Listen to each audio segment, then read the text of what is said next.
year 1902 marked the surrender of insurgents in Samar to Brigadier General Frederick Grant, but the fight wasn't over. A handful of notorious outlaws, like Papa Pablo, also known as Pablo Bulan, Antonio Anugar and Pedro de la Cruz, remained at large, leading remnants of the dios-dios sect, now known as the Pulahans. This uprising, however, did not happen overnight. The rebellion's roots lay in the economic disparity and exploitation experienced by the interior communities of Samar. They were at the mercy of the coastal towns, which controlled trade and dictated the terms of exchange. The interior communities, primarily engaged in agricultural activities, found themselves receiving unfair prices for their products, particularly hemp, a major cash crop. This practice, coupled with exorbitant prices for essential goods, left them struggling to make ends meet, generating a deep sense of resentment and frustration. In the spring of 1904, a new player entered the game, Enrique Dager Hob. He used to be a trusted lieutenant of General Vicente Lukban, who refused to surrender to the Americans in 1902, but instead joined the Pulahans in the interior of Samar. This guy was a real wild card. He adopted the Pulahan ways, earning the trust of the veteran leaders, but he was different. He was smarter, more educated, and a whole lot more ruthless. He quickly gained control of the Auras and Dolores region, using his brutality, weapons, and organizational skills. He even managed to snag over 60 carbines from the 38th Company of Scouts in 2 battles, giving the Pulahan cause a major boost. Dager Hob and his crew tightened their grip on central and northeast Samar, making it a real hotbed of trouble. The fight to pacify the area was intense and long, with the campaign lasting for months. Let's rewind a bit and get into the nitty-gritty of the campaign. Colonel Taylor's report and a telegram from Commissioner Forbes give us a glimpse into the action. March 2nd, 1905. A telegram from Kalbayog, Samar, describes a series of skirmishes and successful attacks on Pulahan strongholds in Mazlog, Dolores River, and Auras. February the 23rd, 1905. Crockett's barracks at San Ramon were attacked. The Pulahans, led by Antonio Anugar, launched a ferocious assault. Imagine this, 60 bolomen, each with 2 bolos strapped to their wrists, charging forward.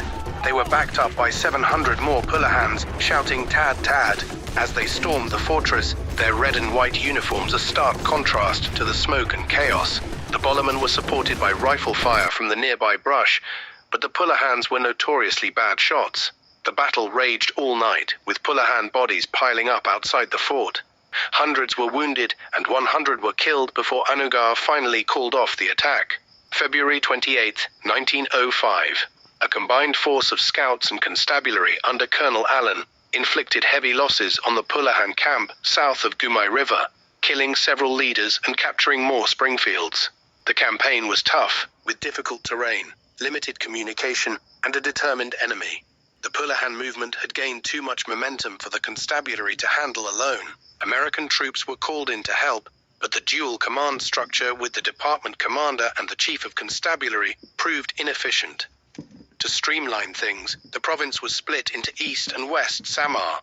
East Samar was given to Brigadier General Carter, while Colonel Allen took West Samar. This change allowed for a more focused effort, with all scout companies under military control and all constabulary concentrated in West Samar. But the Pulahans were still a force to be reckoned with. The Battle of Dolores River on December 12, 1904, was a devastating defeat for the constabulary.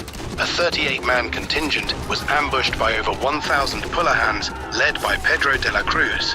The Pulahans, waving colorful banners and shouting "Tad Tad," meaning "cut to pieces," stormed towards the constabulary, but the constables held their ground, repelling the attacks with accurate and steady rifle fire.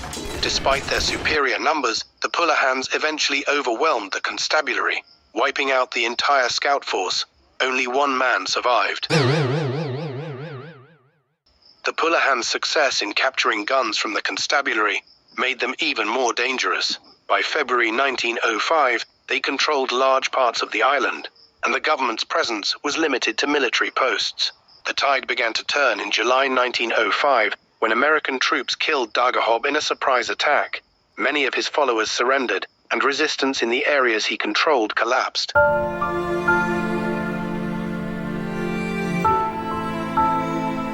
Antonio Anugar was killed in August. The fight continued, however. In early 1906, Nazario Aguilar and 130 of his men agreed to surrender, but it was a ruse.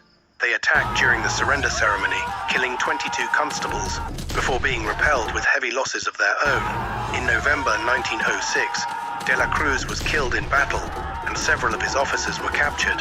A few days later, constables attacked Papa Pablo's camp and killed him.